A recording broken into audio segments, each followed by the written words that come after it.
Live from Fargo and serving you on TV, online, and on the go. This is Valley News Live at 6. Are we missing anything? What did they see? There was personal information sitting out.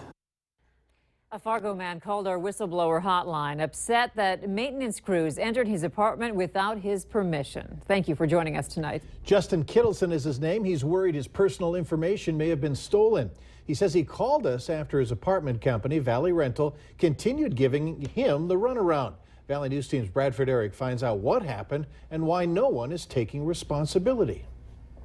Justin Kittleson says on a Saturday back in March, there was a leak in the roof of his bathroom. Maintenance said they would have a plumber come out and fix it. Monday went, Tuesday went. I don't even know if they fixed the pipe. I never got no follow-up or anything like that. He says he requested that he and his roommate be notified prior to plumbers entering his apartment, but that never happened, and they came in just a few days ago. I've always requested for us to be here because in this day and age, if you can't pick somebody up and throw them, you can't trust them. Kittleson says this has him on edge because he had personal bank account information laying out that day. He immediately changed accounts, but he says this violates the terms of his rental contract. The landlord may enter tenant's apartment upon notification. You've probably heard of Valley Rental before. They're the same company that wouldn't turn on this family's heat last winter as temperatures fell below freezing. I called them today, no answer.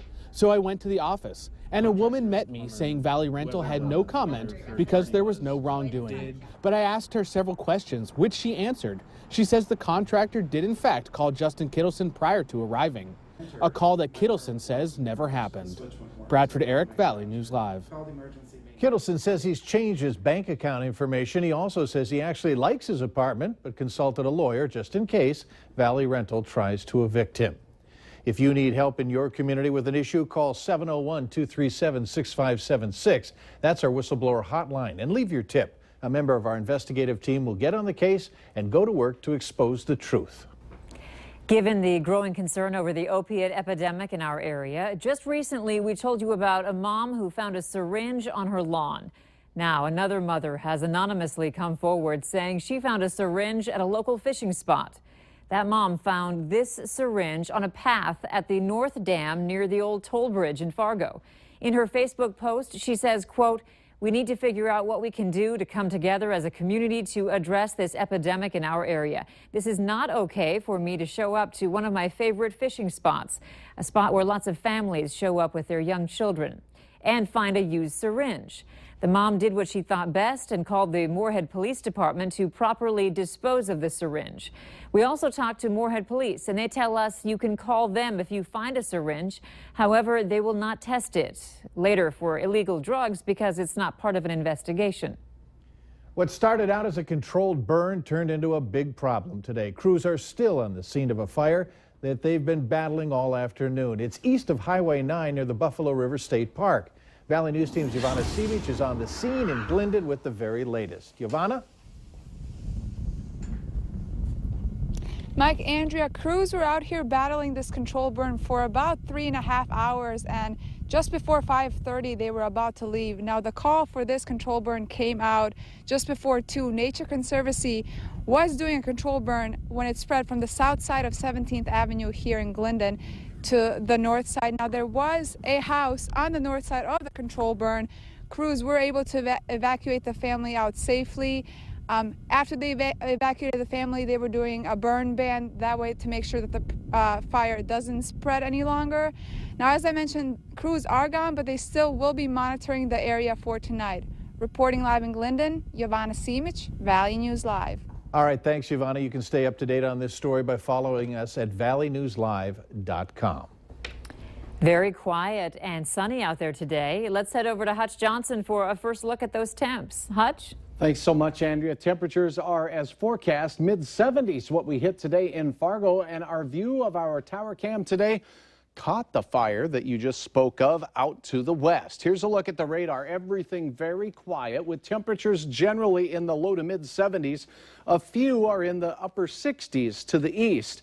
The wind's starting to taper off, but there are a few places experiencing gusts near 20 miles per hour. So pleasant conditions expected to continue this evening. 60s for most of it with a 9:01 time of sunset in Fargo. 59 by 10 o'clock tonight in Grand Forks, and in Fergus Falls expect temperatures to slip into the mid-50s by 10 o'clock. There is rain in the forecast. I'll have details on what we are expecting here in just a few moments. All right, thanks, Hutch. Emotions are running high today in a courtroom where a man accused of murdering another man entered a not guilty plea. 28-year-old Paul Miller of Enderlin, North Dakota, is accused of shooting Billie Holiday back in February while Holiday was dropping off his nephew to family members. Valley News Team's Ashley Bishop was the only reporter in the courtroom today. She provides us with the very latest. The court hearing for Paul Miller was filled with tension and even some anger. Both Billie Holiday's family and Miller's family sat on opposite sides of the courtroom. Miller appeared in black and white jail clothes, pleading not guilty to the murder of Billie Holiday. Mr. Miller, to the charge of murder as alleged in count 1 of the criminal information, what is your plea? Not guilty, Your Honor. And to the charge of reckless endangerment as alleged in count 2, what is your plea? Not guilty, Your Honor. He is requesting a jury trial. Holiday's family gasped and sat in shock when the words not guilty were uttered. Even one family member shaking her head. After court ended, the Holiday family members exited court by slamming the door open, and it could be heard them saying, "Why did he turn himself in then?" We heard from a family member earlier today that said the family is not handling Holiday's death well. Miller's attorney says his client has nothing to say at this time. As for Miller's family, we asked them if they had anything to say, and they responded saying that the media has blown this situation out of proportion. In Ransom County, Ashley Bishop, Valley News Live. Investigation reports are still coming in to the attorneys in this case, so a trial date has not yet been set. A Moorhead neighborhood is on alert today after a stranger got into a house and then rummaged through at least one vehicle. Police arrested Michael Lass shortly after 3:30 this morning. He's been held in the Clay County Jail on burglary and several other charges. Police say Lass was wandering around someone else's house when the homeowner woke up. That homeowner called 911 and then confronted him. Then Lass apparently went over to the neighbor's house, but the door was locked there. He got into a truck and stole some items. This all happened in an area east of Moorhead High School. Neighbors tell us it's unnerving, and they're now talking about installing security lights in the area. Shocked, very, very shocked. But you know, every day you read the paper and it's just like, it's not good. There's just sort of an infestation of just garbage around here. Both the house and the truck were unlocked when this all happened. All of the stolen property was returned. Voters soundly defeated a bond referendum in Detroit Lakes, Minnesota yesterday. It failed on a 65-35% margin. One of the opponents told Valley News Team's Cornelius Hawker that her vote, along with everyone else who said no, actually helped her community.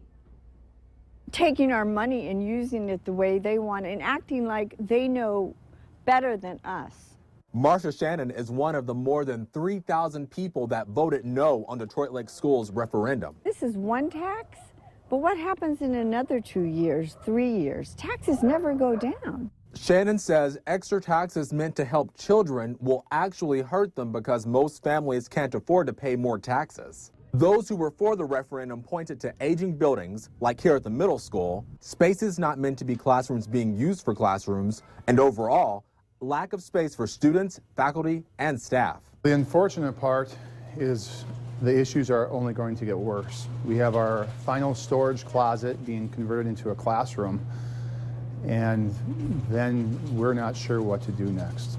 A quick trip around Roosevelt Elementary shows that despite claims of exaggerating problems, every inch of space that can be used is being used, which is the case for all the schools. So what's next? I'm hoping that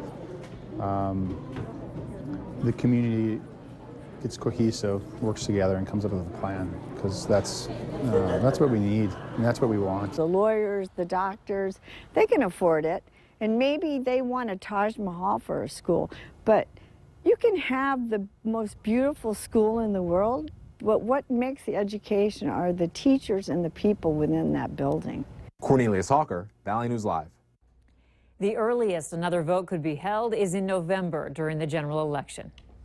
Contractors will be busy this summer in Crookston, Minnesota. Later on Valley News Live at 6. What's planned?